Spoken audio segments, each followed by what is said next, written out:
Hello, I've been having problems with my right hip for years now. It seems like I can't resolve this issue in any way. I feel stuck, which probably goes hand in hand with my business situation and abundance. Just this week, I uncovered a trigger that, quote, nothing works for me. This seems to be a trigger that impacts so many areas of my life. Could you share your point of view? Sure. Thank you.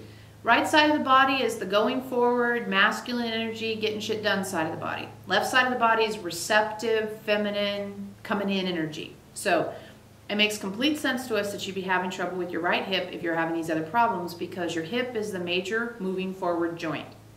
Right? You need your knee and your ankle and your toes and all that stuff, but if the hip don't move, it doesn't matter how good the rest of it is. So it is the instigator of forward movement, let's call it, right? So if you're having pain for a long time and you're instigator of forward movement, then it makes sense that forward movement in your life isn't happening either, because your body is showing you where you're having an energetic blockage. So for you, when we look at this, just a moment, what was the very last sentence he said? Boy. Oh, we know you hate it when we do that, but what happens is we start looking at it energetically, and then we have to figure out where we need to focus on it specifically. He says, this seems to be a trigger that impacts so many areas of my life. Yeah. Something about his business, though? Goes hand in hand with my business situation and abundance. Yeah. Nothing works out for me. That's what we wanted, though. Nothing works out for me. Yeah, we do this process called the core emotion, and we wouldn't be surprised if that's a perfectly good way of expressing your core emotion. Nothing works out for me.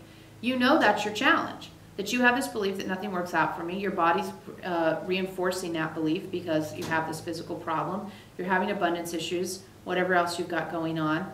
We could probably list 25 more things that are happening in your life just from knowing those few things about you. But you want to switch out of that, of course. We don't need to focus on that side of it and look at nothing works out for me. And of course, because we have a theme going today, it fits right in. Preconceived notions. We hope you were listening when we were talking to Maya. You have a really, really strong idea. And as a man, sometimes men get wrapped into this really much stronger. The idea of, I'm supposed to be providing, and all those kinds of dynamics get involved. But the idea, you have some pretty strong ideas about how life is supposed to have gone, what you're supposed to have accomplished by now, that you're falling behind, maybe you're behind your peers. We don't know if you do it that way or not, but you're behind. I'm behind, I'm behind, I'm behind. And what tends to happen is because you feel like you're behind, you try to push harder to go forward faster. And you keep pushing using the same mental thoughts, the same physical perceived limitations, over and over and over again.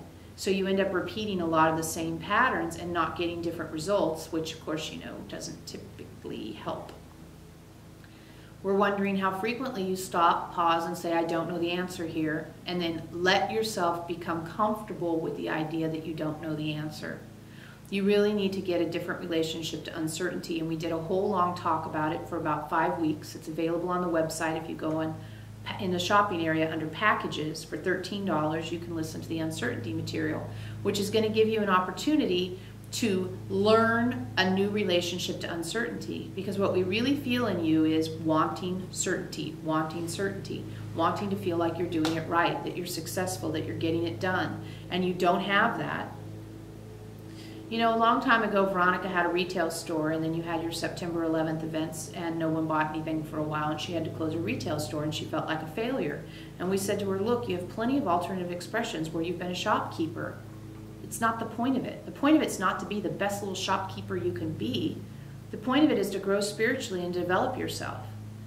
And what you're trying to develop and grow right now is to be able to connect to your soul's perspective, receive insight, and have experiences that are transformational rather than just, quote, successful. And in transformational experiences, abundance can follow. We're not saying that, you go be poor and be a monk in order to be transformational. We'll never say that. We're saying abundance can follow transformation.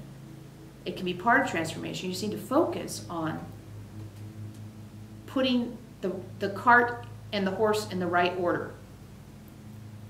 So focus on the idea that you have preconceived notions about success that you're not meeting, and so you're pissed off at yourself. You have a really, really uncomfortable relationship with uncertainty, which if you listen to those talks, we think you can really help yourself with. It has a different relationship to uncertainty, is going to be an utter liberation for you. And you are struggling with this idea that if I think the same thoughts over and over again, I'm sure these are good thoughts, so if I keep thinking them, I'll have success. Never going to work. We like to say if thinking could have solved it, it would have solved it long ago because you sure have thought about it enough. Gate latch.